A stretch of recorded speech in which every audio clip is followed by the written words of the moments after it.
Hello viewers, আমি আপনাদের মাঝে আসছি বাংলাদেশের কয়টি জেলার যে পাটের যে বিস্তারিত জানার জন্য। অবশ্যই আপনারা জানতে পারবেন বাংলাদেশের যে সোনালাস পাট দিয়ে কী তৈরি হয় এবং পাটের দাম কেন বা বিস্তারিত কমেছিল এখন বাড়তি।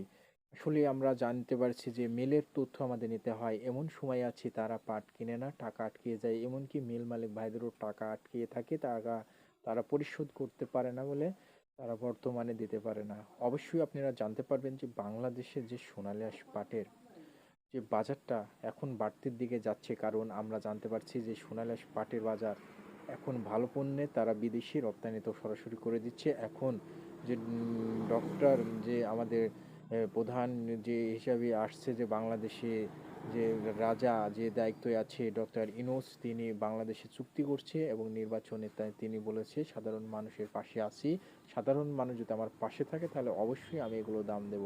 কিন্তু দেখেন, আমরা আজকে জানতে পেরেছি যে বাংলাদেশে একটা তরমুজের দাম যে 500 থেকে 700 টাকা পর্যন্ত বেচা কেনা হচ্ছে একখান তরমুজ। আর তাহলে পাটে কেন এই দামে পাট কি বেচা কেনা হয়? তা না, কিন্তু বাংলাদেশের প্রধানমন্ত্রী আরও বলেছে যে আমরা আসলে উদ্বেগ নিয়ে দেখছি যে বাংলাদেশি সোনালী পাটের বাজারটা কেন তারা সরাসরি বিদেশে রপ্তানি তো করে ফেলেছে, পাট খালি চলে যাচ্ছে, এখন পাটের দাম দিন দিন বাড়তে হবে। আপনারা ভয় করার কোনো কারণ নাই, পাটের দাম আবারও বাড়তির দিক যাচ্ছে। বাংলাদেশের সরকার যখন তিনি স্থায়িত বাংলাদেশের সাধারণ মানুষের জনতার পাশে দাঁড়ানোর জন্য অবশ্যই ব্যবস্থাপনা করছে সোনালী আঁশ পাট নিয়ে।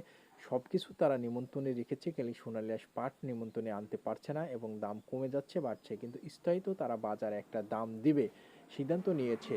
তারা একটা দাম বাড়তি হিসাবে তারা পরিবর্তন যে একটা দাম ফেলবে যে কত টাকা দেওয়া যায় সরকারি রেট অনুযায়ী তারা পাট কেনা হবে, এবং গরু ছাগলের চামড়া এবং সোনালী আঁশ পাটের চামড়া তারা রেট ফেলবে বলেছে। তারা গরু ছাগলের চামড়া ফুট হিসাবে ফেলবে এবং বাংলাদেশের সোনালী আঁশ পাটের দাম তারা বৃদ্ধি করার জন্য ব্যবস্থাপনা করছে। বাংলাদেশে যেমন কুষ্টিয়া জেলা বাজার, আজকে আমরা জানতে পেরেছি বাংলাদেশের কুষ্টিয়া জেলার বাজার বাড়তির দিকে অনুসরণ করছে, 20 থেকে 50 টাকা পর্যন্ত প্রতি পণ্যে বাড়ছে।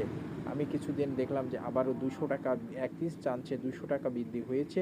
এখন বর্তমান বাজার কিছুদিন 2800 ছিল কুষ্টিয়া জেলার পাটে, এখন 3000, 3100, 3200 পর্যন্ত বেচা কেনা হচ্ছে। এর আগেও ছিল 3200, কিন্তু সেটা কমে যাওয়ার কারণে এখন বেচা কেনা হচ্ছে 3200। বাংলাদেশের ফরিদপুরের পাটের বাজার আমরা স্থায়িত জানতে পেরেছিলাম যে 4-এর নিচে বেচা কেনা, এখন দেখেন ভালো মানের পাটটা 4-এর উপরে বেচা কেনা হচ্ছে। বাংলাদেশের সরকার যদি পাশে দাঁড়ায় সাধারণ চাষিরা আর ভয় থাকে না। তারা বলেছে অবশ্যই আমরা পাশে দাঁড়াবো, পাটের দাম আবারও বাড়তি করছে, বাড়তি দিক বাড়বে। বাংলাদেশের মিল মালিক ভাইরা বলেছে বাংলাদেশ সরকার যদি আমাদের অন্য দেশে যদি ভ্যাট করে দেয় এবং চুক্তি করে দেয় তাহলে আমরা কেন পাটের দাম বাড়াতে পারবো না, অবশ্যই পারবো।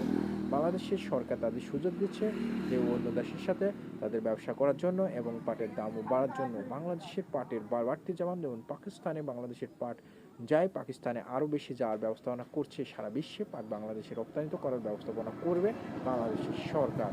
বাংলাদেশের সরকার সাধারণ চাষি ভাইদের পাশে দাঁড়ানোর জন্য আবারও ফিরছে বাংলাদেশের সাধারণ চাষি ভাইদের পাশে।